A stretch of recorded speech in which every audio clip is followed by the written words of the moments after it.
क्या मौला हुसैन को नहीं ये टेक्निकल था कि जान बचानी चाहिए, ये भी फर्ज है?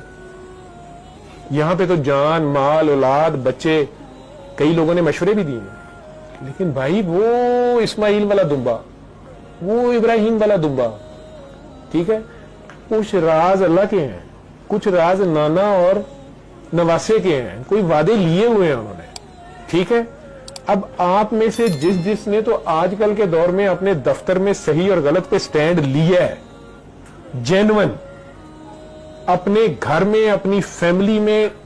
टोटल गलत होते हुए किसी चीज पे आप डट गए हैं, चाहे आप कमजोर थे, आप छोटे थे, या जो भी थे, आपकी जॉब चले गई, या आपको घर से निकाल दिया गया, या कंपनी बदल कर दिया गया, या फैमिली बदल कर दिया गया, उन्हें तो समझ आ सकती है थोड़ी बहुत कि हुसैन क्या कह रहे थे या हुसैन कहां डटे हुए थे। जिन्होंने सारी जिंदगी ये हरकत नहीं की, आपके सामने सड़क के ऊपर कोई बंदा ज्यादती कर रहा होता है किसी लड़की के साथ, किसी कमजोर के साथ, किसी बच्चे के साथ, पुलिस वाला किसी रेडी वाले के साथ, और आप उतरने भी लगते हैं तो सारे घर वाले पकड़ लेते हैं, रहन दे सानू की लोड़ है, छड्डो पर इधर हो जाओ। मैं रहन दे सानू की पता है, रहन दे की जरूरत है। आप दफ्तर में स्टैंड अभी एक कच्चा पक्का लेके जाते हैं, आप घर पहुंचते हैं तो घर वाले कहना शुरू कर देते हैं, आपको क्या जरूरत थी, जब बाकी नहीं बोल रहे तो आप क्यों बोलते हैं, तुम्हें क्या तकलीफ है। कोलीग्स आपके ऑफिस वाले कहने शुरू कर देते हैं, यार एक तो तेरी समझ नहीं आती, तो यार रेडी वाले का समोसा चुकिया जाए, तू पहले भौकन दिया उन्हें, तो रेडी वाला भावें आप कुछ ना कह रहे हो, कोई नहीं भाईजान ले लो, तीनों की तकलीफ है, तीनों की जरूरत थी। इन लोगों को हुसैनियत या इन लोगों को करबला नहीं समझ आ सकती, ना समझाने का फायदा है, ना बताने का फायदा है, ठीक है। इनमें से कुछ क्लैपिंग करेंगे, वाह जी वाह यार तू डट गया, तू छा गया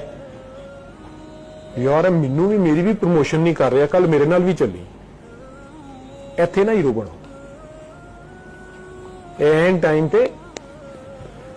गायब हो जाएंगे जो तुम इन्हां वास्ते स्टैंड लाओगे, ठीक है। जिसने लेना था ले लिया, एंड टाइम पे बॉस को कह देंगे मैं तो नहीं कह रहा था, वो यही मुझे साथ लाए थे कि आओ मैं तुम्हारी भी बात करता हूं।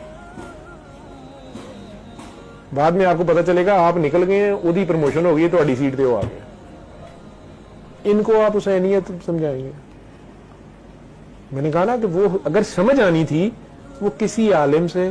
किसी शिया, सुन्नी, वहाबी, अहले हदीस, किसी मजलिस से सुने बगैर नेल्सन मंडेला को समझ के नहीं थी, और उसने वो किया ना काम प्रैक्टिकली। और आप सारों को मैंने पूछा है कि अगर एक तरफ इमाम हुसैन का लश्कर हो, या अकेले खड़े हो, या हजरत अली अकेले खड़े हो, और एक तरफ 1.5 लाख 2 लाख अमेरिका की फौज हो या मुसलमानों की फौज हो, ठीक है, सारे मुसलमान एक साइड पे खड़े हो, तो आप किधर खड़े होंगे? एपरेंटली तो आप लोग शो कर रहे हैं कि आप हजरत इमाम हुसैन या इमाम अली के साथ खड़े होंगे, लेकिन अगर आप दुनिया की आजकल की भी डिप्लोमेसी पढ़ लेंगे जाके, तो आप लोगों को पता चल जाएगा कि तुम में से कितने किधर खड़े हैं। भैंस आज भी भाई उसी की है जिसकी लाठी है, ठीक है, जिसकी लाठी है भैंस आज भी उसी की है।